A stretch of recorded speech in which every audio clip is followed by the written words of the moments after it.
আসসালামু আলাইকুম বন্ধুরা, কি অবস্থা সবার? আশা করি সবাই ভালো আছেন। আলহামদুলিল্লাহ, আপনাদের দয়ায় অনেক ভালো আছি। তো আমি এর আগে আপনাদেরকে একটা ভিডিও দিছিলাম, যে ভিডিওতে দেখানো হয়েছিল যে আমরা নতুন একটা ফ্যাক্টরিতে, ঢাকা ইপিজেডের ভিতরে যে একটা ফ্যাক্টরির কথা বলছিলাম, যে একটা ফ্যাক্টরি নতুন ধরা হয়েছে। তো আমরা এখানে তো অনেক দিন যাবত কাজ করতেছি। এখানে যেহেতু 70,000 মাল, তো ফ্যাক্টরি অনেক আগে বন্ধ হয়ে গেছিল, 3-4 বছর আগে ফ্যাক্টরি বন্ধ হয়ে গেছিল। এই জন্য এই মালগুলো আমরা এইভাবে চেক করে নিতেছি, কারণ আমরা রেগুলার যেসব ফ্যাক্টরি থেকে, রানিং ফ্যাক্টরি থেকে মাল কিনি, আমাদের আসলে এভাবে চেক করার প্রয়োজন হয় না, যেহেতু এই মালগুলো অনেক দিন যাবত এইখানে পড়ে আছে। তো অনেক মালের স্পট, অনেক মালে অনেক ফাঙ্গাস পড়ে গেছে। তো এই জন্য আর কি আমরা এইভাবে প্রত্যেকটা বডি চেক করে নিতেছি। আমরা আজকে 7-8 দিন যাবত এই চেকের কাজ করতেছি। আমাদের সাথে আরো 5টা করে লেবার আসে। আমরাও লেবার, আমরা যে স্যার তা না, আমরাও লেবার। তো আমরা লেবার হলেও আমরা মূলত এই কাজগুলো সবসময় করে থাকি। এই জন্য কন্টিনিউ যারা লেবারি বা লোডারি করে তাদেরকে দিয়ে আমরা এগুলোর বস্তা করাইতেছি, কাউন্ট করাইতেছি। আর আমরা গ্রাউন্ডের যেগুলো আছে, আমরা পোলাপান, এগুলো আমরা শুধু চেক করে দিতেছি।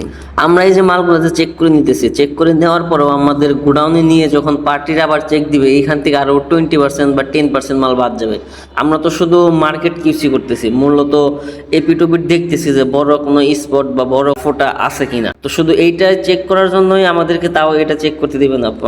আপনার ফ্যাক্টরির লোকজন বলতেছে যে লট হিসেবে মাল কিনলে এরকম কোনো মাল, মানে এইভাবে কখনো চেক দিয়ে মাল বিক্রি করা হয় না। কিন্তু আমরা লট হিসেবে যে সব রানিং ফ্যাক্টরি থেকে মাল কিনি, আমরা আসলে এইভাবে কখনো চেক করে নিই না, যেহেতু এই ফ্যাক্টরি অনেকদিন যাবত বন্ধ হয়ে রয়েছে, মালগুলোর অবস্থা খুবই খারাপ। তো এই কাজটা যেহেতু আমরা রেগুলারই করতেছি 7-8 দিন যাবত, তো আমি এতদিন এই ভিডিওটা করি নাই যে প্রতিদিনই যেহেতু এক কাজ করতেছি, প্রতিদিন তার এক কাজের ভিডিও দেওয়া ঠিক না, বা দেওয়া মানুষ বিরক্ত হয়ে যাবে এক ভিডিও যদি প্রতিদিন থাকে। তো আজকে আমাদের লাস্ট দিন, তো লাস্ট দিন এই জন্যই ভাবলাম যে প্রতিদিন কি কাজ করছি লাস্টের দিন একবারে দেখাই দিই যে আসলে কি কাজ করছি। আমরা 7 দিন যাবত এখানে যে কাজটা করতেছি, আমাদের কাজ শুধু এইটাই। আমরা শুধু বডি চেক দিছি, এখন আমরা মেন্সের টি শার্ট চেক দিতেছি। এর আগে ছিল বয়েজ গার্লসের কিছু মাল, লেডিসের কিছু পোলার ফিলিপস ফেব্রিক্সের জ্যাকেট। তো এই ধরনের মালগুলো যখন আমার গোডাউনে চলে যাবে, আমার বলতে আমি যেখানে জব করি বা যেখানে চাকরি করি, ওইখানে যখন চলে যাবে, আমি আপনাদেরকে চেষ্টা করবো যে আমি কি কি মাল আসলে ওইখানে চেক দিয়ে আমাদের গোডাউনে নিয়ে আসছি। যেহেতু ফ্যাক্টরিতে আসলে এইভাবে কোনো ভিডিও করার পারমিশন নাই, এটা বন্ধ ফ্যাক্টরি, তাতে সমস্যা নাই। যেহেতু আমাদের সাথে সবসময় দেখেন পিছনে দেখা যেতেছে সিকিউরিটি বসে আছে, তো আমি এখানে ভিডিও করছি। একটা কথা বলে সিকিউরিটিরে বলছি যে আমার পোলাপান কাজ কম করতেছে, আসলে কেরা মিনিটে কয়টা বডি চেক করতেছে, এটা আমি আমার স্যারকে দেখানোর জন্য আমি ভিডিও করে নেই, যাতে আমি আমার স্যারকে দেখাতে পারি। এই কথাটা বলে আমি ভিডিও করছি, এটা শুধু আমার পোস্ট করার জন্য। তো আমি যেহেতু এই কথা বলে ভিডিওটা করে নিছি, আমি আমার স্যারকেও দেখাতে পারবো। স্যারও বলে তোমরা কাজ করো না, ফাঁকি দাও, প্রতিদিন কয় হাজার করে মাল কিউসি করো। তো এই জন্য আর কি স্যারকেও দেখানো হয়ে গেল যে স্যার আমার এই যেভাবে কাজ চলে অফিসে যায়। আর যেহেতু এখানে টিম লিডার আমি না, আমার এক বড় ভাই আছে রানা ভাই, রানা ভাই হিসেবে আমাদের টিম লিডার হিসেবে এখানে প্রতিদিন যাওয়া আসা করতেছে।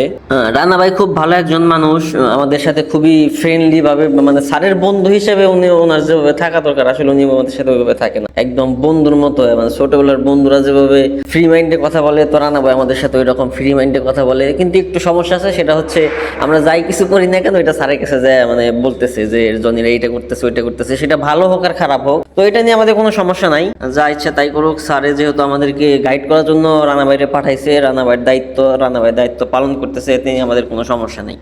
রানা ভাই থাকাতে আমাদের আরেকটা সুবিধা আছে, সেটা হচ্ছে আমি যখন সবার দায়িত্বে থাকতাম, বা আমার কাছে যখন সবার দায়িত্বে থাকতো, তখন আমাদের একটা লিমিট থাকতো যে লাঞ্চে এই কটা খরচ করতে পারবো, বা সকালবেলা নাস্তে এই কটা খরচ করতে পারবা।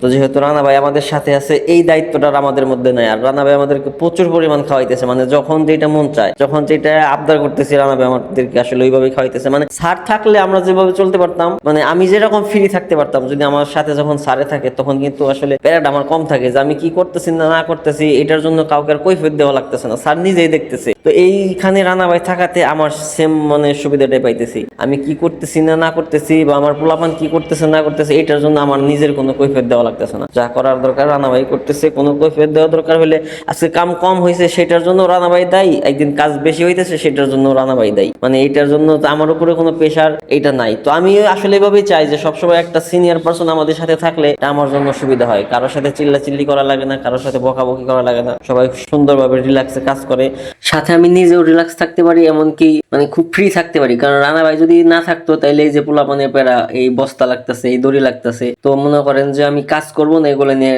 দৌড়াদৌড়ি করবো এগুলো জিনিসপত্র কেনার জন্য। এই জন্যই চাই যে আমরা যখন বাইরে কোনো ফ্যাক্টরিতে মাল রিসিভ করতে যাই তখন আমাদের সাথে আমি ছাড়া আরেকজন যদি সিনিয়র পার্সন থাকে সেটা আমার জন্য ভালো, সব পোলাপানের জন্যই ভালো। তো আমরা যেহেতু আজকে এটা শেষ কাজ আমাদের, আজকে আমরা সবকিছু কমপ্লিট করে রেখে যাব, পরবর্তীতে যখন আর কি শিডিউল হয় যে এই মালগুলো কখন ডেলিভারি নেব তখন আর কি এগুলো এসে ডেলিভারি নেব। যেহেতু আমাদের ঘরে অনেক জায়গার সংকট, ঘরের বাইরেই আমরা মালের কাজ করতেছি, মানে ঘরের ভিতরে জায়গা নাই, এই জন্য আমরা বারান্দার মধ্যে কাজ করতেছি। তো 7 দিন যাবত যেহেতু আমি অফিসের বাইরে আছি সবসময় ফ্যাক্টরিতে, এই জন্য ঘরের ভিতরে কি কাজ চলতেছে বা আমাদের গোডাউনে কি কাজ চলতেছে এগুলো দেখানো হইতেছে না। তো আমরা যেহেতু 5-7 জন পোলাপান সবসময় ফ্যাক্টরিতে এসে ডিউটি করতেছি, এই সময়ে তো আমরা 5-7 জন, গোডাউনের 10 জন পোলাপানের মধ্যে 7 জন বাইরে কাজ করি, তাহলে গোডাউনে কে কাজ করবে? এটার জন্য আবার নতুন করে গোডাউনে 7 থেকে 8 জন মহিলা মানুষ নিয়োগ দিছে। তো আমি কালকে যাই, কালকে থেকে হয়তো গোডাউনে ডিউটি করব, ওইখানে ডিউটি করলে দেখতে পারবেন যে আসলে মহিলারা কি কাজ করে। মহিলাদের কাজ খুবই সূক্ষ্ম, শুধু ফোল্ডিং করতেছে, এইটাই কাজ মহিলাদের। তো আমার এই ভিডিওটা এই পর্যন্ত। যদি ভিডিওটা ভালো লাগে অবশ্যই লাইক কমেন্ট শেয়ার করে সাথে থাকবেন। ধন্যবাদ সবাইকে, আল্লাহ হাফেজ।